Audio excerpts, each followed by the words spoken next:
করবে, তাদের টেনশন বলে কোনো জিনিস থাকবে না। আর এখন বর্তমান সবচেয়ে মারাত্মক রোগ হলো এই টেনশন। টেনশনের কারণে হার্ট স্ট্রোক করছে, টেনশনের কারণে ব্রেন স্ট্রোক করছে, টেনশনের কারণে মানুষ ধপাস করে পড়ছে আর মারা যাচ্ছে, টেনশনের কারণে অনেক কিছু এলোমেলো হয়ে যাচ্ছে। এই টেনশন মুক্তির মহা ঔষধ হলো এই তালিমি বৈঠকে অংশগ্রহণ করা। নাযালাত আল মুস্তাকিনা ওয়া যাকারাল্লাহু ফী মান ইনদাহু। আর আল্লাহ রাব্বুল আলামিন তার ফেরেশতাদের কাছে এই সমস্ত দ্বীনি ভাইদের কথা উল্লেখ করেন এবং তুলে ধরেন। দ্বীনি ভাইদের কথা উল্লেখ করেন, তুলে ধরেন। আল্লাহ পাক বলেন, দেখো আমার বান্দারা কত ব্যস্ততার ভিতরেও কিছু আমার দিনের জন্য সময় বের করেছে। তাহলে আমরা এই তালিমি বৈঠকে অংশগ্রহণ করলে কয়টা ফায়দা পাচ্ছি? প্রথম ফায়দা হলো ফেরেশতা ঘিরে রাখে। দ্বিতীয় ফায়দা হলো আল্লাহর রহমত তাদেরকে ঢেকে ফেলে, এর উপরে নাজিল হয়। আর চতুর্থ ফায়দা হলো আল্লাহ রাব্বুল আলামিন ফেরেশতা মণ্ডলীর কাছে এই বান্দাদের নাম উল্লেখ করে বলতে থাকেন, ওয়া যাকারাল্লাহু ফী মান ইনদাহু। তো কাজেই আমরা যেটা মনে করি সেটা হলো এই, বা আমাদের যেটা উচিত, এই যে তালিমি বৈঠক এটা চালু হয়েছে, ভালো আলহামদুলিল্লাহ। তো আমরা আস্তে আস্তে চাবো যে এই জিনিসগুলো ঘরোয়া পরিবেশে না হয়ে একটু উন্মুক্ত জায়গায় হয়, মসজিদে হয়। তাহলে হবে কি 10 জন, আরও 20 জন, 50 জন, অনেক মানুষ উপকৃত হবে। সেই চেষ্টা চালাতে হবে যতক্ষণ পর্যন্ত সম্ভব। সেখানেই আমাদেরকে ততটুকু চেষ্টা চালাই যেতে।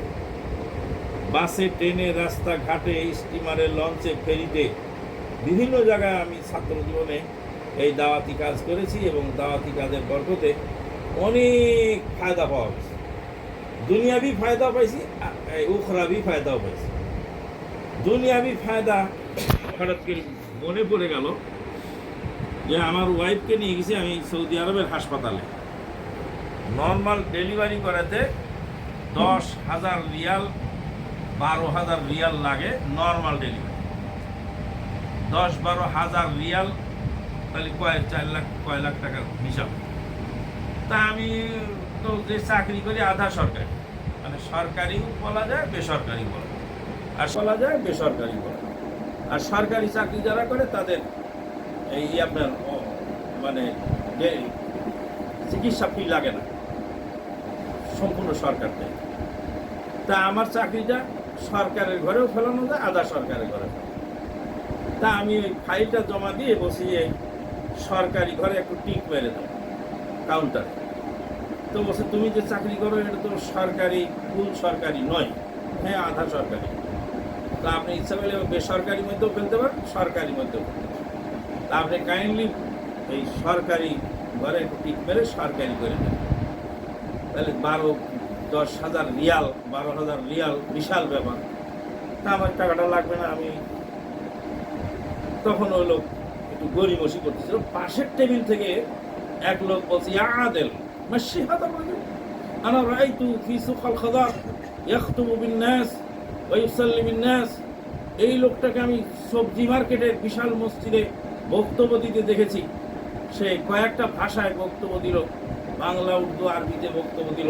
সে ইমামতি করলো, ইমাম সাহেব তাকে সালাতের ইমামতি দিল। তো এই লোকরে সরকারি করে দিয়ে তোমার এত গরিমসি দেয়, করে দাও সরকারি। এসব লোককে ফেল করা উচিত। আমি কিন্তু দাওয়াতি কাজ করছি আল্লাহর সন্তুষ্টি, আর সেখানে গিয়ে আল্লাহ পাক দুনিয়াও দিয়ে দিল।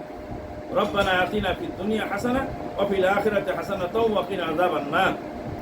এই দাওয়াতি ময়দানে, দাওয়াতি কাজে যে যতটুকু আমরা পারবো, তারা অন্ততপক্ষে দাওয়াতি কাজে আমরা অংশগ্রহণ করার চেষ্টা করব, পার্টিসিপেট করব।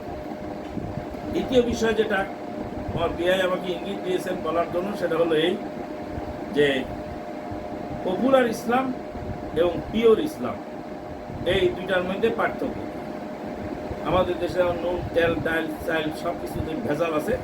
তো ইসলামের মধ্যেও আমরা যে ইসলাম পালন করতেছি এর মধ্যেও কিছু কম বেশ আছে, 19-20 আছে, ভুল বুঝাবুঝি আছে। যারই ফলশ্রুতিতে যে একই ইসলাম আল্লাহর তরফ থেকে নবী সাল্লাল্লাহু আলাইহি ওয়াসাল্লাম নাজিল হয়েছে, একই কোরআন নাজিল হয়েছে, একই হাদিস নাজিল হয়েছে, একই কাবায় আমরা ফলো করতেছি, কাবার দিকে কেবলায় সালাত আদায় করতেছি, অথচ মুসলমানদের মধ্যে এই শতধা বিচ্ছিন্ন এবং দলাদলি, বহু রকমের ক্যাসাল ক্যানজাল, এর মূল কারণ কি অনেকেই জানে না। সাধারণ যারা জেনারেল শিক্ষিত মানুষ তারা হতভম্ব হয়ে যায়, একই কোরআন আছে কথা বলতেছে, একজন বলে যাচ্ছে আর একজন আবার সেটা উল্টায় দিয়ে যাচ্ছে, দুইজনই দলিল পেশ করতেছে। তাহলে কোনটা সঠিক এটা নির্ণয় করা জেনারেল শিক্ষিত যারা, তাদের জন্য খুব কঠিন হয়ে দাঁড়িয়েছে, বিশেষ করে আমাদের দেশের প্রেক্ষাপট। তো এই ক্ষেত্রে যে মানুষের মধ্যে, আমাদের দেশের মুসলিমদের মধ্যে এত গোলমাল কেন বা এত ভাগাভাগি কেন, তার মৌলিক কারণ হচ্ছে একটি, ব্যাখ্যা করার সময় আমার নেই, শুধু ইশারা দিয়ে দেয়। এক নম্বর হল রাজনৈতিক স্বার্থদ্বন্দ্ব, দুই নম্বর হলো বিজাতীয় দর্শন চিন্তার অনুপ্রবেশ, তিন নম্বর হলো বিজাতিদের প্ররোচনা, চার নম্বর হলো কোরআন হাদিসের ব্যাখ্যাগত মতভেদ। রাজনৈতিক স্বার্থে রাজনীতি করতেছে, ইনিও ইসলামী রাজনীতি, উনিও ইসলামী রাজনীতি, এই দলের সাথে এদের মিল নেই।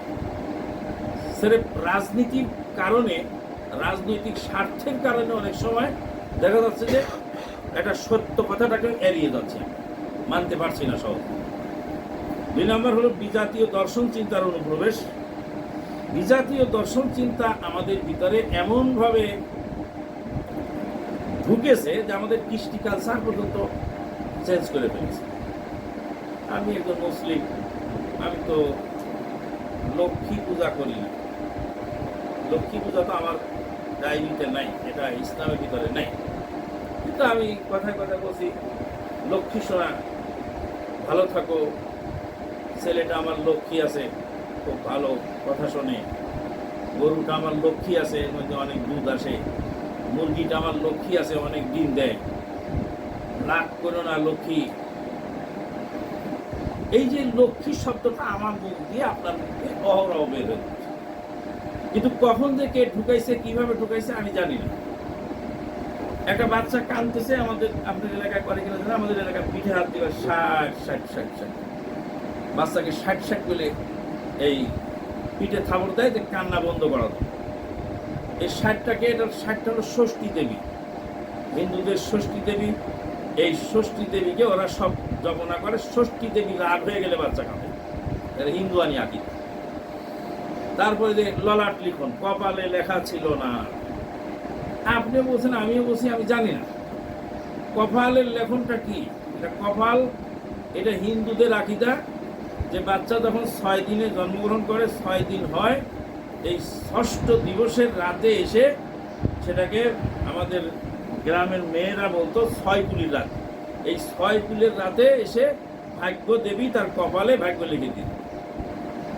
এই ললাট লিখন, কপাল লিখন, কপালে লেখা ছিল না, তো এই যে কপালে লেখে যে ভাগ্য দেবী 6 কুলের রাতে, আমি বলছি কপালে ছিল না, কপালে তো লেখেনি। মুসলমানের তাকদীর লিখছে লাউহে মাহফুজে, বাল হুয়া কোরআন মাজিদ ফি লাউহি মাহফুজ। বুখারীর হাদিসে আসছে, রাসূলুল্লাহ সাল্লাল্লাহু আলাইহি ওয়াসাল্লাম বলছেন যে আল্লাহ রাব্বুল আলামিন তাকদীর লিখেছেন, প্রথমে কলম সৃষ্টি করলেন, তারপরে কলমকে বলেন উকতুব, আউয়ালা মা খালাকাল্লাহুল কলম ওয়া ক্বালা লাহু উকতুব, কলমকে বলে লেখো, বলে মাযা আকতুব, আমি কি লিখবো, উকতুবিল কাদারা মা কানা মা কাইন, তুমি তাকদীর লেখো, যা হয়েছে আর হবে এটা লিপিবদ্ধ। তো মুসলমানদের তাকদীর লিখেছে কোথায়, লাউহে মাহফুজে, আল্লাহর কাছে। আর হিন্দুদের তাকদীর লিখেছে কপালে, লিখে দিয়েছে ওদের ভাগ্য দেবী এসে। তা আমি মুসলিম হিসাবে আমি ওটা বলতেছি। বিরাট বড় ছাগলের নাম রাম ছাগল, বিরাট বড় সাগরের নাম রাম সাগর, বিরাট বড় জিনিসের নাম এই রাম ছাগল, কি এটা রাম ছাগল। আবার এই যে রাম ছাগল তো রামের নয়, ছাগল তো আল্লাহর সৃষ্টি, কিন্তু আমার মুখ দিয়ে রাম শব্দটা বের হচ্ছে। এরকম যদি আমাদের কৃষ্টি কালচার আমরা দেখতে যাই, যে আমাদের বাড়িতে কোন জিনিসটা কিভাবে ঘটলো, কিভাবে অনুপ্রবেশ ঘটলো, 33 কোটি বৈদান্তিক অধ্যুষিত এই ভারতবর্ষ, আমাদের পূর্বপুরুষেরা ছিল হিন্দু, সেখানে ইসলাম আসছে আরব দেশ থেকে, ইসলাম আসছে পারস্য থেকে, পারস্যের ইসলাম এক রকমের আসছে, আরব দেশের ইসলাম আর এক রকমের আসছে। মোহাম্মদ বিন কাসেম আর সাকাফি তা তিনি এক ইসলাম নিয়ে এসেছেন। এখতিয়ার উদ্দিন মোহাম্মদ বিন বখতিয়ার খিলজি, তার মাধ্যমে এক ইসলাম ঢুকছে।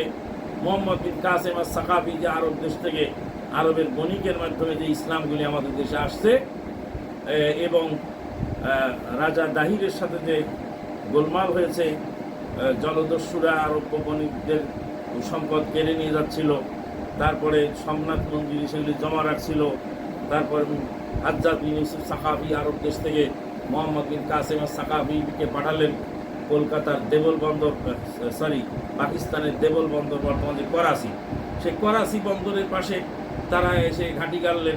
তাদের মাধ্যমে যে ইসলাম আসলো সেটা অরিজিনাল ইসলাম, কিন্তু সেই ইসলামের পরিমাণ আমাদের দেশে কম।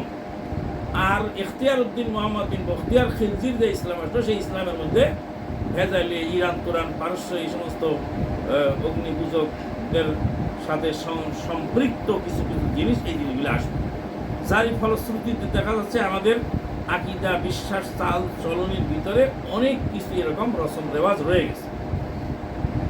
এটা বিজাতীয় দর্শন চিন্তার অনুপ্রবেশ। আর বিজাতিদের প্ররোচনা, বিজাতিরা প্ররোচনা করে ডিভাইড অ্যান্ড রুল, বিভক্ত করো, শাসন করো। এই বিভক্ত করো, শাসন করো, এইটা তারা অলওয়েজ চালিয়ে গেছে।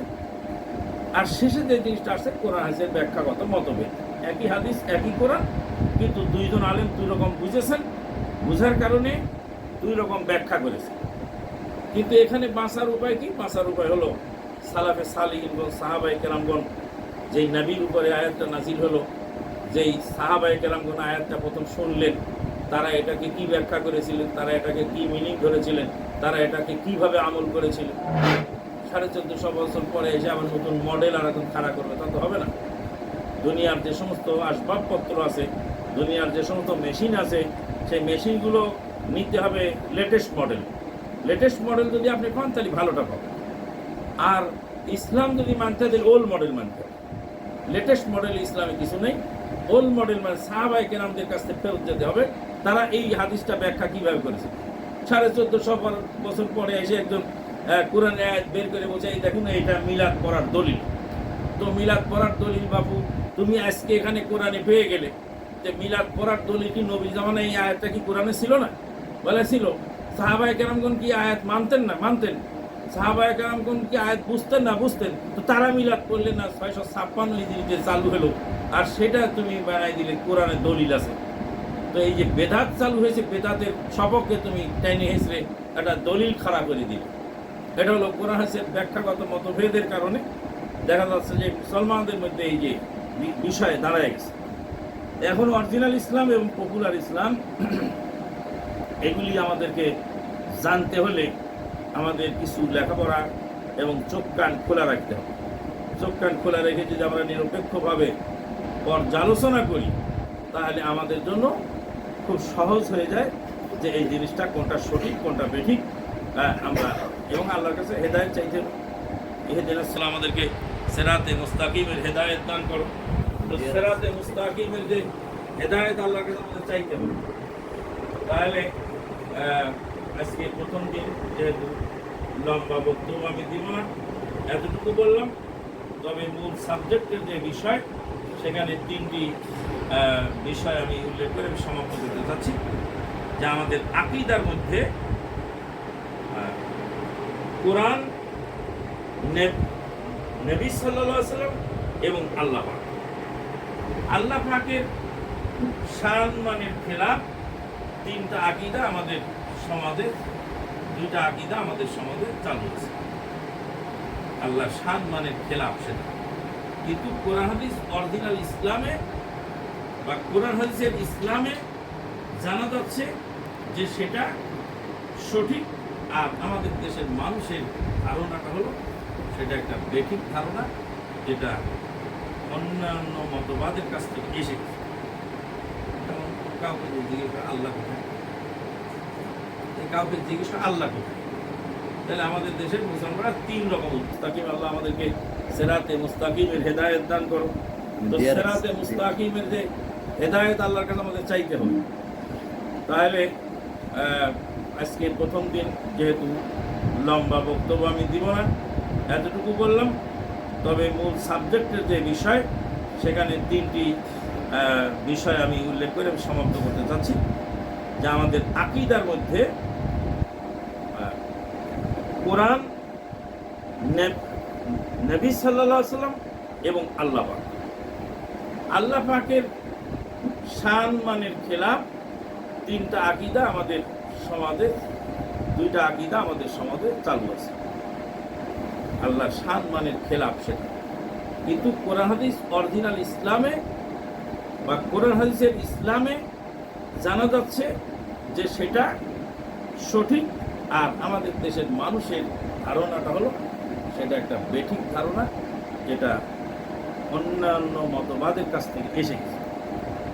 যেমন কাউকে জিজ্ঞেস করে আল্লাহ কোথায়, কাউকে জিজ্ঞেস করে আল্লাহ কোথায়, তাহলে আমাদের দেশের মুসলমানরা তিন রকম উত্তর।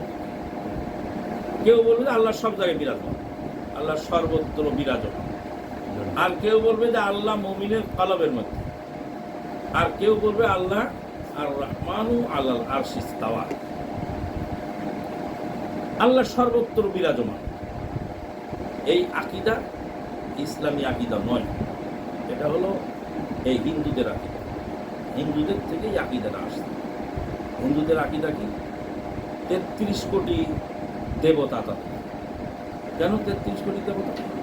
তাদের আকীদা হলো যে তাদের প্রভু বা তাদের স্রষ্টা সব কিছুর মধ্যেই আছে।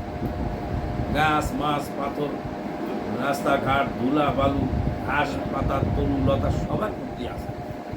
যার ফলে রবি ঠাকুর লিখেছিল, রবি ঠাকুরেরই মনে হয় কবিতা, হরির উপরে হরি, হরি শুভা পায়, হরিকে দেখিয়া হরি, হরিতে লুকায়। পানির উপরে পদ্ম, ব্যাং শোভা পায়, সাপকে দেখিয়া ব্যাং পানিতে লুকায়। তো সবই হরি নারায়ণ।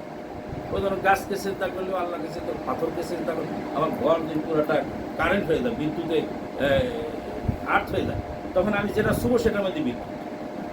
ওদের আকীদা হলো আল্লাহ সব জায়গায় বিরাজমান, যার ফলে ওরা ধুলা পাথর, মূর্তি যা আছে তার চিন্তা করতে, ওরা আল্লাহকে চিন্তা করে। কিন্তু আল্লাহ আর কোরআনে বলছে আর রহমানু আলাল আরশি ইস্তাওয়া, রহমান হলেন আরশে আজিমে গৌরবান্বিত। নবী সাল্লাল্লাহু আলাইহি ওয়াসাল্লাম মেরাজে গেলেন, বক্তব্য দিচ্ছে আল্লাহ সব জায়গায় বিরাজমান, কিন্তু নবী সাল্লাল্লাহু আলাইহি ওয়াসাল্লাম মেরাজে গেছে কেন? আল্লাহর দিদারে গেছে, আল্লাহর সঙ্গে কথোপকথন করতে গেছে। তা আল্লাহ সব জায়গায় বিরাজমান হলো, রাস্তাঘাটে যেখানে সেখানে দাঁড়িয়ে কথা বললেই তো মেরাজ হয়ে যায়, গাছের সামনে দাঁড়িয়ে কথা বলে তো মেরাজ হয়ে যায়। মেরাজের রাতে ৭ আসমান পাড়ি দিয়ে তিনি আল্লাহর দরবারে পৌঁছেন। আর জিবরিল আমিন আলাইহিস সালাম আল্লাহর দরবার থেকে কোরআনের ওহী নিয়ে জমিনে নবী সাল্লাল্লাহু আলাইহি ওয়াসাল্লামের কাছে পৌঁছায়। তাহলে আল্লাহ ৭ আসমানের উপরে, আর রহমান আল্লাহর আরশে ইস্তাওয়া, এটা একটা আয়াত। আর এক আয়াতে বলছে আইনামা কুনতুম ওয়া হুয়া মাআকুম, তোমরা যেখানে থাকো আল্লাহ তোমাদের সাথে আছে। তাহলে এটার ব্যাখ্যা কি? এই কথার অর্থ কি? এই কথার অর্থ অন্য আয়াত দিয়ে যখন আমরা ব্যাখ্যা করছি তখন পেয়ে যাচ্ছি। মুসা আলাইহিস সালামকে আল্লাহ ফেরাউনের কাছে যাও, দাওয়াত দাও, বলে ফেরাউন তোমাকে মেরে ফেলবে। তখন মুসা আলাইহিস সালাম বললেন, আল্লাহ বললেন ইন্নানি মাআকুমা, হে মুসা এবং হারুন তোমরা দুই ভাই, আমি আল্লাহ তোমাদের সাথে আছি। আসমাউ ওয়া আরা, কিভাবে আছি সাথে? এর আবার ব্যাখ্যা আয়াতের শেষে বলছেন আসমাউ ওয়া আরা, ফেরাউন তোমাকে কি বলবে তাও আমি শুনতে পাবো, আর ফেরাউন তোমাকে কি করবে তা আমি দেখতে পাবো। তাহলে দেখা আর শোনায় আমি আল্লাহ তোমার সাথে আছি। তাহলে আল্লাহ রব্বুল আলামিনের জাতে পাক, তিনি আরশে আযিমে, সেখান থেকে জমিনে তিনি অবজারভেশন করতেছেন, তিনি দেখছেন এবং জমিনের মানুষের কথা তিনি শুনতে পাচ্ছেন। এটা আল্লাহর সম্বন্ধে কোনো ব্যাখ্যা উদাহরণ চলে না, তবে সহজে বলা যায়, অমুক ভাই এগিয়ে চলো, আমরা আছি তোমার সাথে। তা আমি তোমার ভাইয়া, আমার ভাই তোমার ভাই, আমরা আছি তোমার সাথে। অমুক ভাই ভয় নাই, আমরা আছি তোমার সাথে। তো ওই ভাই যখন বেডরুমে ঘুমাইতে যায়, তা আমি ওর সাথে ঘুমাই না? তার মানে আমি তোমাকে সাপোর্ট করবো, আমার শক্তি তোমার সাথে থাকে, আমার পয়সা তোমার সাথে থাকে, আমার সমর্থন তোমার সাথে থাকে। তা আল্লাহ বললেন যে বান্দা তুমি যেখানে থাকো আমার দৃষ্টিশক্তি তোমার সাথে, আমার শ্রবণ শক্তি তোমার সাথে, আমার কুদরত তোমার সাথে, আমার সাহায্য তোমার সাথে। কিন্তু আর রহমান আল্লাহ, এরা মুসলমানদের আকীদার মধ্যে অনেক ঝামেলা। কিন্তু দাদা বাবুদেরকেও যদি জিজ্ঞেস করা হয়, যদিও তাদের কেতাবে একরকম আছে, তারা বাস্তবে আর রকম। দাদা বাবু কেমন আছেন গো? দাদা বাবু বলে উপরওয়ালা যেমন রাখে, উপরওয়ালা যেমন রাখে তেমন আছে, মানে উপরওয়ালা যেমন রাখে। ও দাদা বাবু জানে উপরে আল্লাহ। গ্রামের বিধবা মহিলা তার লাভের গাছ মোরলের গরু খেয়ে ফেললো। বিধবা মহিলা বিচার কার কাছে মোরলের গরু লাভ খাইছে লাভের কাছে। আল্লাহ তুই দেখেছিস, তুই বিচার করিস। এই যে আল্লাহ যে সাত আসমানের উপরে যাতে পাক আর তার শ্রবণ শক্তি দৃষ্টিশক্তি সব জায়গায় বিরাজমান, এইটাকে নিয়ে এসে এর মধ্যে দিল। দেওয়ার পরে এমন এক আকীদা সৃষ্টি করে দিল মানুষের মধ্যে। মানুষ এবার ওই মাজারে যায় সেজদা দিচ্ছে, কবরে যায় সেজদা দিচ্ছে, পীরের পায়ে সেজদা দিচ্ছে, গাছ পাশে তো সেখানেই নমস্কার জানাচ্ছে। অ্যাজ লাইক হিন্দু ধর্ম এই আমাদের ভিতরে ঢুকে গেল। আল্লাহ রাব্বুল আলামিনের আকার আছে, নিরাকার। অনেকেই মুসলমান বলছে আল্লাহর নিরাকার, কিন্তু হাসরের ময়দানে আল্লাহর সঙ্গে বান্দার দিদার হবে। সচক্ষে বান্দা আল্লাহকে দেখতে পাবেন এবং আল্লাহর সঙ্গে কথোপকথন হবে। ভুরি ভুরি প্রমাণ কোরআন হাদিসে আছে। আল্লাহ রাব্বুল আলামিন বান্দাকে হাসরের ময়দানে আসবেন, এসে বলবেন তোমরা কি সালাত আদায় করেছিলে? বলে হ্যাঁ করেছিলাম। বলে তাহলে আমার সামনে সেজদা দাও, সেজদা দিয়ে ইন্টারভিউ দিয়ে পাস করতে পারলে তাহলে তোমরা সঠিক আছো, আমি বুঝে নেব। ইয়াউমা ইউশাকু আন সাকিন ওয়া ইউদআউনা ইলা সুজুদি ফালা ইস্তাতিউন খাশিয়াতান আবসারুহুম তারহাকুহুম দিল্লাহ ওয়া কাদ কানু ইউদআউনা ইলা সুজুদি ওয়া হুম সালিমুন।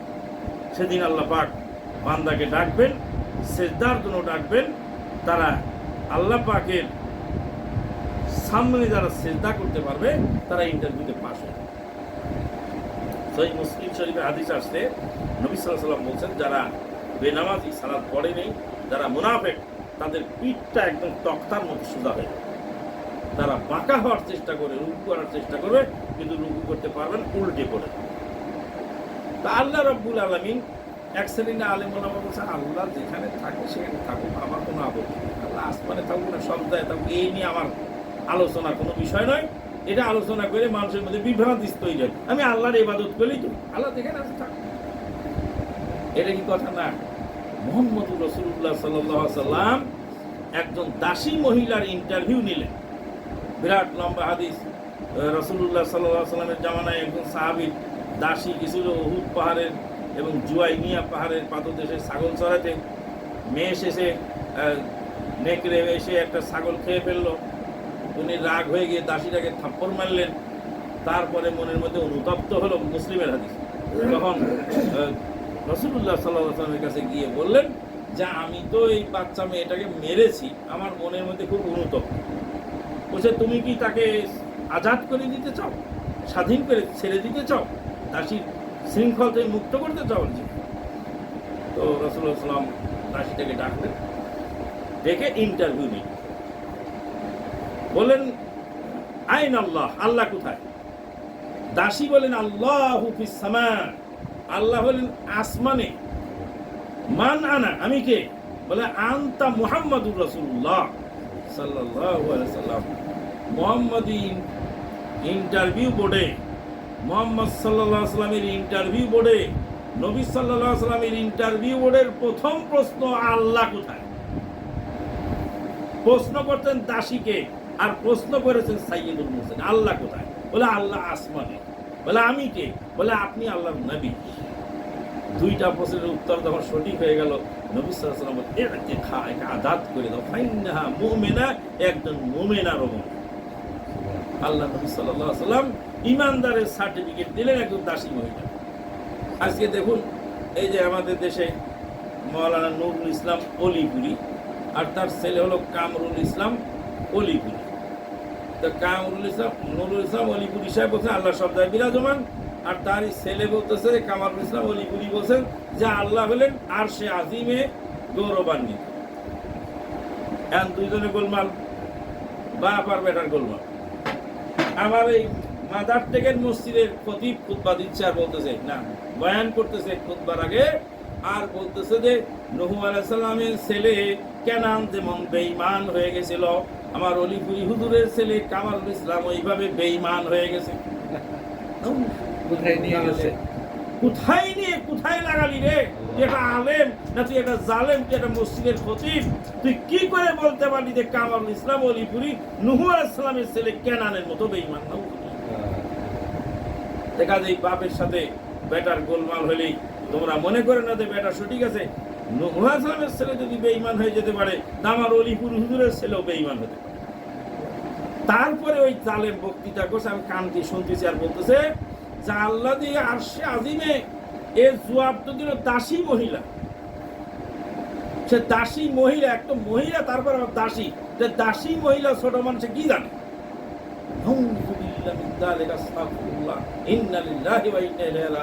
স্বয়ং আল্লাহ নবীকে যে চোখে দেখেছে, সে দাসী হোক আর বাঁধি হোক আর সে রাস্তার ধারুদার হোক না কেন, সে তো সাহাবী। আর তার সামনে আল্লাহ পাক বলছে রাদিয়াল্লাহু আনহু ওয়া রাদু আনহু, আল্লাহ তাদের উপর রাজি হয়ে গেছে। আল্লাহ সাহাবীদের উপর রাজি হয়েছেন, ওই জন্য সাহাবীর নাম বলতে হলে কি বলতে হয়? রাদিয়াল্লাহু আনহু ওয়া রাদু আনহু। আল্লাহ তাদের উপর রাজি হয়ে গেছে, আর তারাও আল্লাহর নিয়ামত পেয়ে, আল্লাহর জান্নাত পেয়ে আল্লাহর উপরে তারাও রাজি হয়ে গেছে। রাদিয়াল্লাহু আনহু ওয়া রাদু আনহু।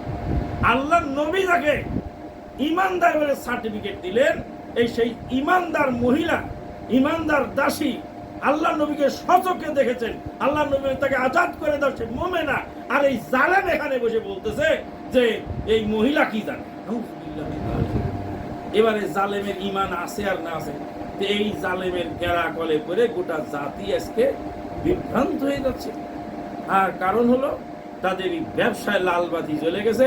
ডাক্তার জাকির নায়েক একজন জেনারেল শিক্ষিত লোক, সে আবার ইসলামের কথা বলবে কেন? আমাকে রাতের বেলা ফোন দিই, গভীর রাতে ফোন দিয়েছে, মাদানী সাহেব ডাক্তার জাকির নায়েক কি পাস? আমি এমবিবিএস ডাক্তার, আপনার সমস্যা কি? আপনি এত রাতে আমার ফোন দিয়ে কি জিজ্ঞেস করতেছেন? বলে ডাক্তার জাকির নায়েক ডাক্তার মানুষ, উনি প্রেসক্রিপশন লিখবে, উনি মলমূত্র টেস্ট করবে, উনি এই করবে সেই করবে, এটা ওনার কাজ। উনি ধর্ম নিয়ে কথা বলে কেন?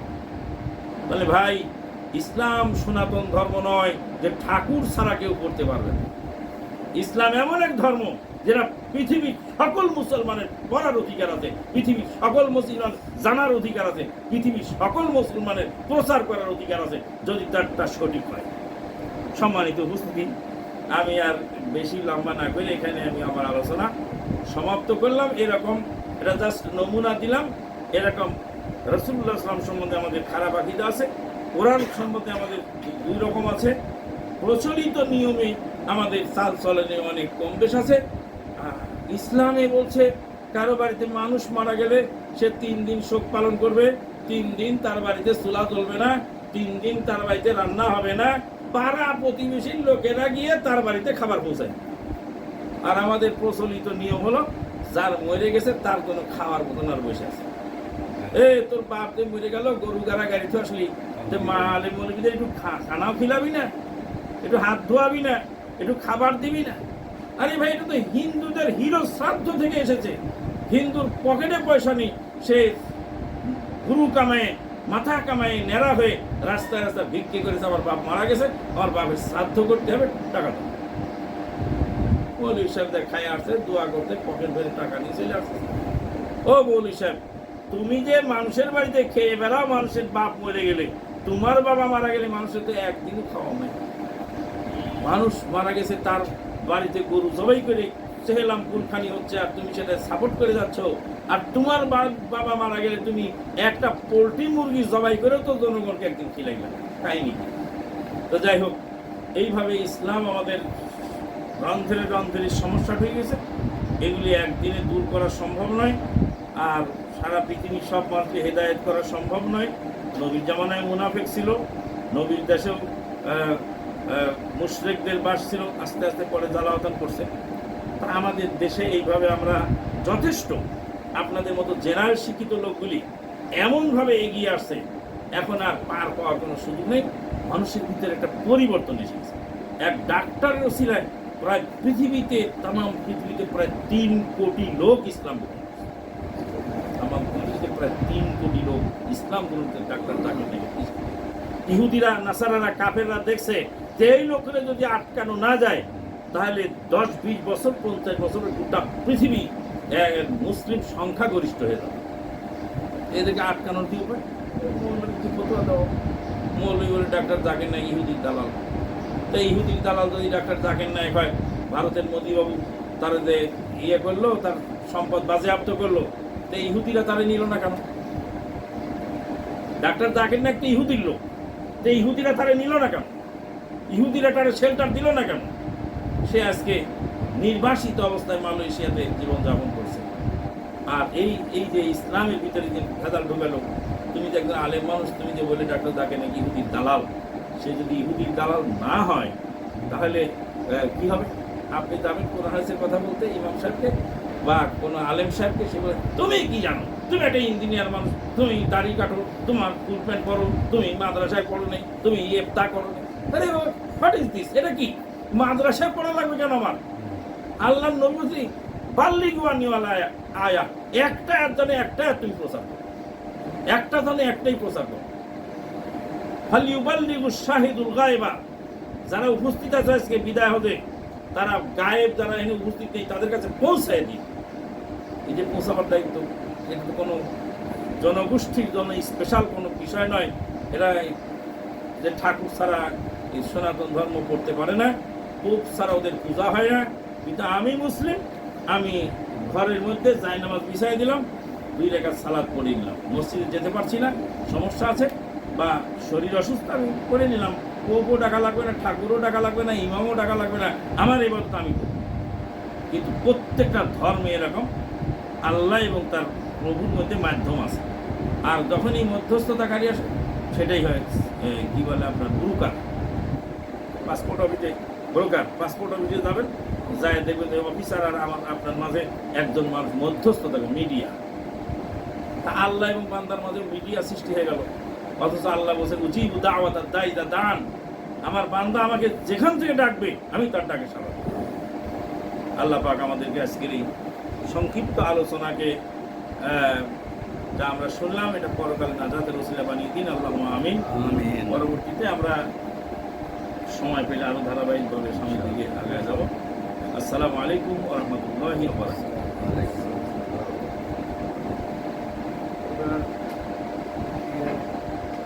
থেকে আমরা আলহামদুলিল্লাহ কনসেপ্ট অনেক কিছু হয়তো ক্লিয়ার হয়েছে। এখন আমার এই প্রবন্ধটা 10 মিনিটের ভিতরে দিই, এটার ভিতরে কিছু জিনিসপত্র আছে, দলিলপত্র আছে, সেগুলি আমি আমার সামনে বলার আমার আর এর থেকে আমরা কিছুটা ফায়দা নেওয়ার জন্য চেষ্টা করবো। আল্লাহ আমাদেরকে তৌফিক দান করুন আর কবুল করুন। আমার এটার বিষয়বস্তু হলো জান্নাত লাভের উপায়।